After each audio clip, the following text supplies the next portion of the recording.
Tere, armsad kaalulangetajad. Mul on nii suur rõõm, et te olete otsustanud liituda meie toreda väljakutsega, muuta natukene oma elu ehk paremaks ja kergemaks ja ilusamaks. Ja see tegelikult loob alati eelduse just täpselt kõigiks nendeks.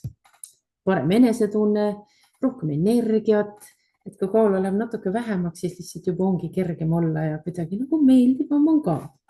Et käime kähku läbi siis selle esimese 30 päeva kõhulasetusprotokolli. Ma jagan teiega kohe ekraani ja siis saamegi vaadata. Nii. Esimene päev näeks välja siis selline, et Eion on siin üleval rinnakus natuke allpool. Glutatioon siis paremal pool, SB6 vasakul pool ja moodustavad sellise kolmnurga ja X39 on nabast allpool.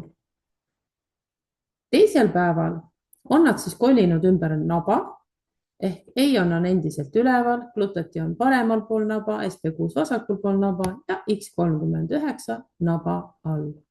Nüüd natuke teistmoodi on asetus siis kolmandal päeval, kui X39 kolib nabast ülespoole ja Eion kolib naba alla ja endiselt siis taaskord väikses kolmnurgas glutatioon paremal ja SB6 vasakul pool.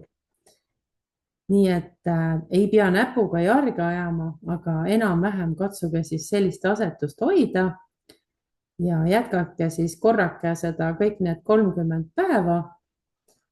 Soovin teile imelist teekonna algust ja palun kindlasti küsige, kui teil on midagi küsida, kirjutage.